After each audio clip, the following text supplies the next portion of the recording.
So we are seeing right now at the moment Reform break one of their big promises they made back at the local May elections, which is, of course, not to raise council tax. But they knew that was impossible. Everyone was telling them there is no way that you are going to be able to make these such drastic cuts without, reducing services or making those services worse because you're having to cut staff and support and supplies from those services that is going to enable you to reduce council tax. It was a big promise they made, and they made a lot of promises. They made a lot of promises at the May local elections. And now, at this moment, they are all going around saying, oh, well, it was just impossible to do. But no, they made such promises based on the fact that they were going to cut all this waste that was going on at these councils. And they were assuring people that there was just so much waste that they would just be able to cut it all and reduce council tax. Well, now they are having to pretty much raise it all. They have been put into no other choice. They've got to, because this is the reality of the situation that many councils have found themselves in.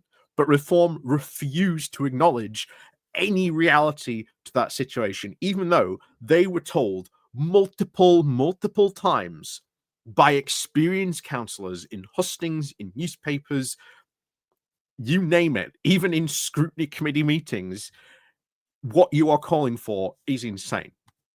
And ultimately, I've said before, there's a lot of chaos going on at these reform councils, and how much these broken promises are going to potentially affect them going into next May's local election. How much are other people going to turn around and say, yeah, don't really want that going on at my local council? So I think it's going to hurt them. Not only that, meanwhile, over in Lancashire, you've had Richard Tice kick a hornet's nest. If you don't know what's just happened, he went and made this video. Said, "Here, look at all this. This is Lancashire oil," and he made it seem like they've found some sort of oil reserve that's just been recently discovered and just not been tapped properly. No, what he is actually referring to is fracking.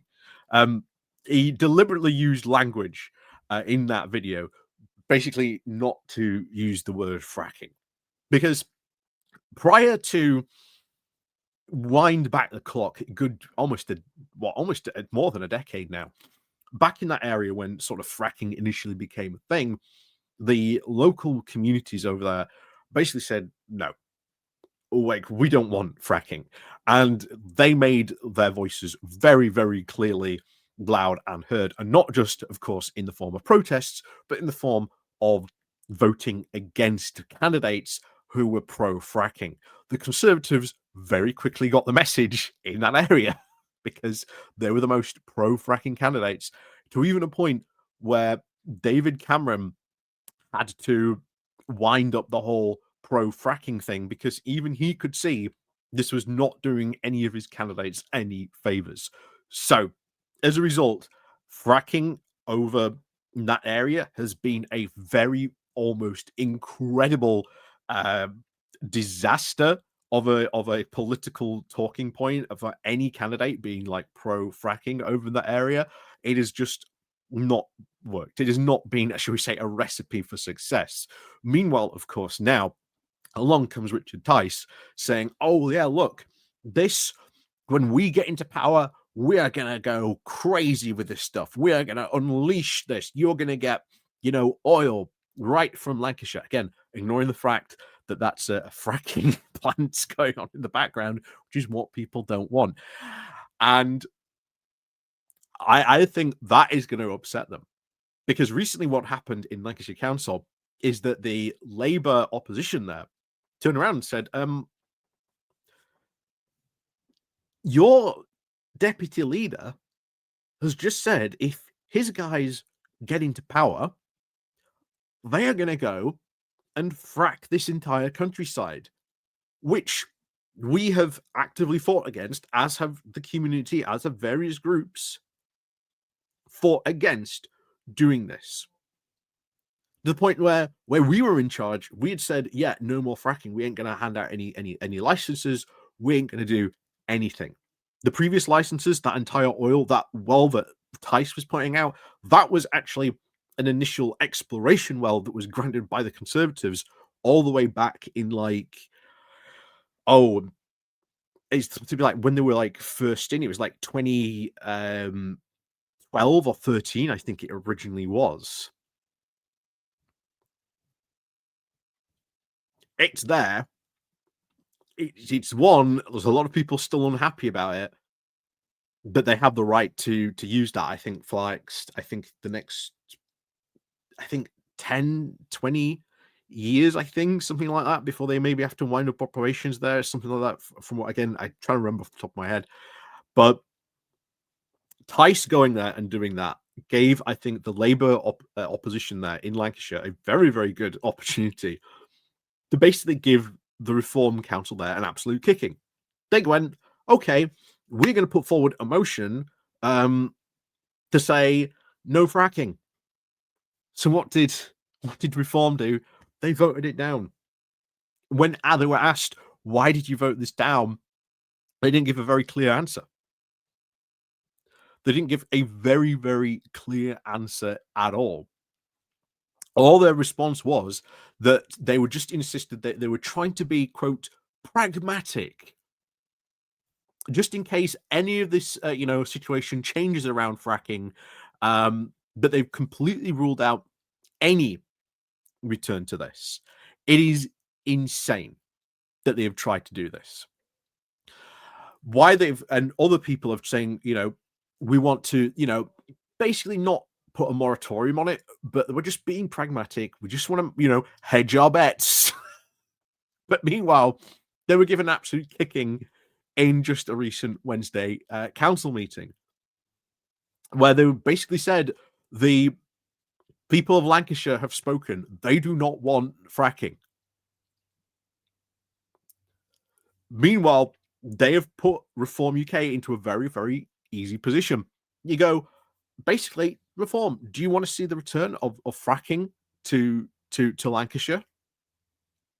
To which he now had to say that that motion that had been put forward, bear in mind, this is the leader of the Reform UK in Lancashire County Council, a guy called Stephen Atkinson. To that, he said, and I quote, "This is a purely political motion put forward to try and scaremonger the people of Lancashire. What we did was to try and make it sensible."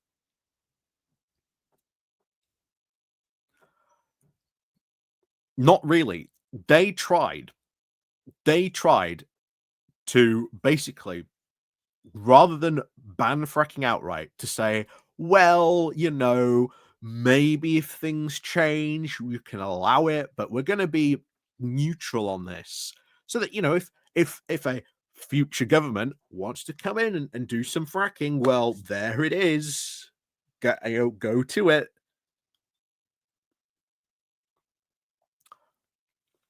So at that point, all I can say is, I think in Lancashire that's going to cause them a lot of trouble. I think that is going to cause them a lot of trouble in Lancashire.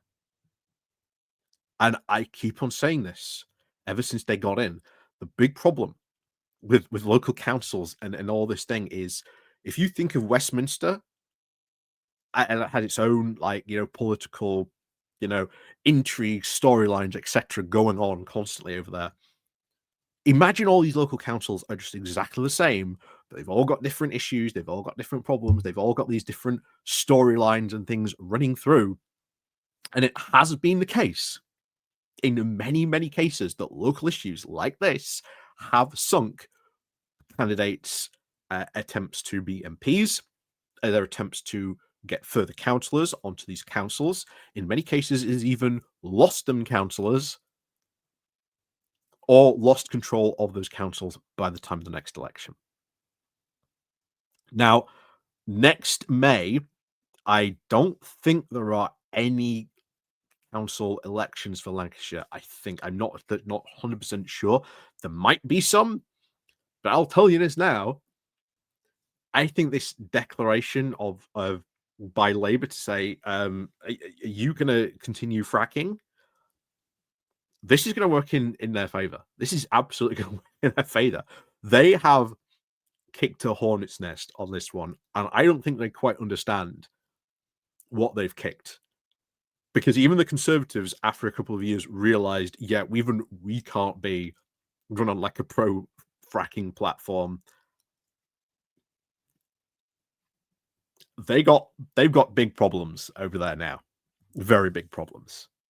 And as I said once long ago, when this whole thing started, how on earth is Farage going to keep up any of this momentum all the way to the next general election where you don't have things like this crop up? How do they deal with them? Does it make them reflect going bad?